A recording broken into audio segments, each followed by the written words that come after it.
Luke the Cookin camper, Zena the glamper camper are still sleeping.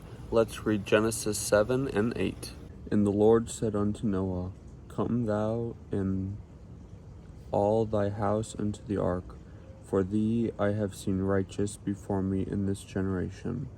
Of every clean beast thou shalt take to thee by sevens, the male and his female, and of beasts that are not clean by two, the male and his female, of fowls also by the air, by sevens the male and the female, to keep seed alive upon the face of all the earth.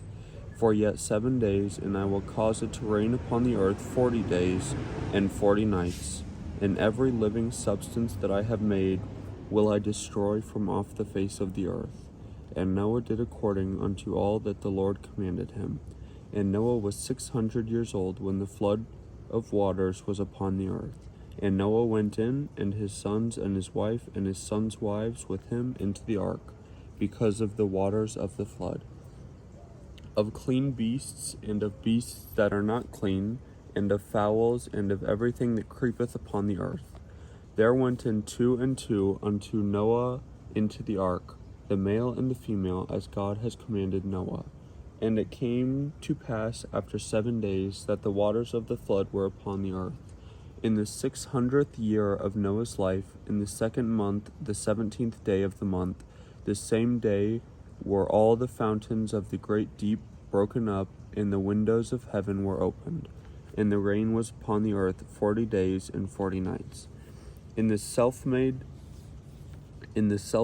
day entered Noah and Shem and Ham and Japheth, the sons of Noah, and Noah's wife, and the 3 wives of his sons with them, into the ark. They and every beast after his kind, and all the cattle after their kind, and every creeping thing that creepeth upon the earth after his kind, and every fowl after his kind, every bird of every sort. And they went unto Noah into the ark, 2 and 2 of all flesh, wherein is the breath of life. And they that went in male and female of all flesh, as God had commanded him, and the Lord shut him in.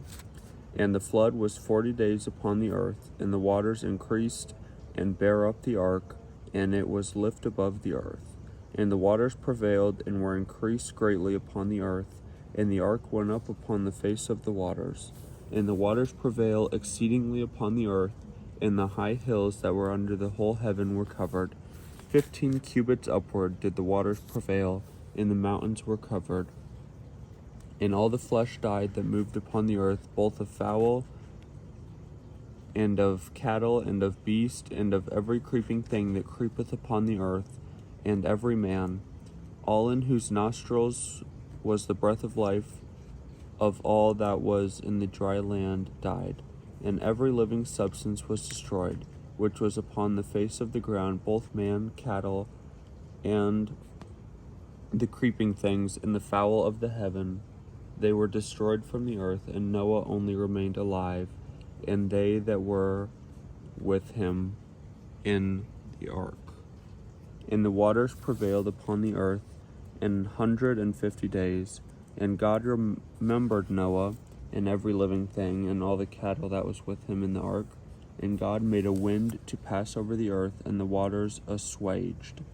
The fountains also of the deep, and the windows of the heaven were stopped, and the rain from heaven was restrained.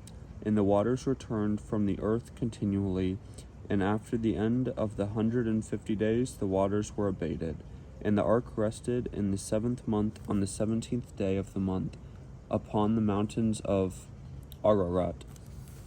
And the waters decreased continually until the 10th month. In the 10th month, on the 1st day of the month, were the tops of the mountains seen. And it came to pass at the end of the 40 days that Noah opened the window of the ark which he had made, and he sent forth a raven, which went forth to and fro until the waters were dried up from off the earth.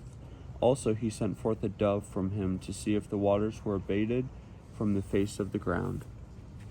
But the dove found no rest for the sole of her foot, and she returned unto him into the ark, for the waters were on the face of the whole earth. Then he put forth his hand and took her, and pulled her unto him into the ark. And he stayed yet another 7 days, And again he sent forth the dove out of the ark. And the dove came in to him in the evening, and lo, in her mouth was an olive leaf plucked off. So Noah knew that the waters were abated from the earth. And he stayed yet another 7 days, and sent forth the dove, which returned not again unto him any more. And it came to pass in the 601st year, in the 1st month, the 1st day of the month, the waters were dried up off the earth, and Noah removed the covering of the ark, and looked, and behold, the face of the ground was dry. And in the 2nd month, on the 7th and 20th day of the month, was the earth dried. And God spake unto Noah, saying, Go forth of the ark, thou, and thy wife, and thy sons wives of thee.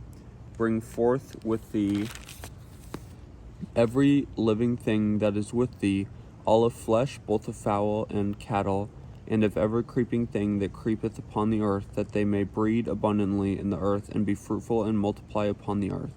And Noah went forth, and his sons and his sons' wives with him.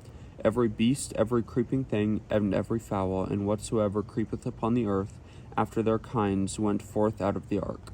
And Noah builded an altar unto the Lord, and took every clean beast and every clean fowl, and offered burnt offerings on the altar. And the Lord smelled a sweet savor. And the Lord said in his heart, I will not again curse the ground for any more of man's sake, for the imagination of man's heart is evil from his youth. Neither will I again smite any more everything living, as I have done. While the earth remaineth, seed time and harvest, and cold and heat, and summer and winter, and day and night shall not cease. So that was Genesis 7 and 8. Get out and enjoy what God has given us. Have a great one.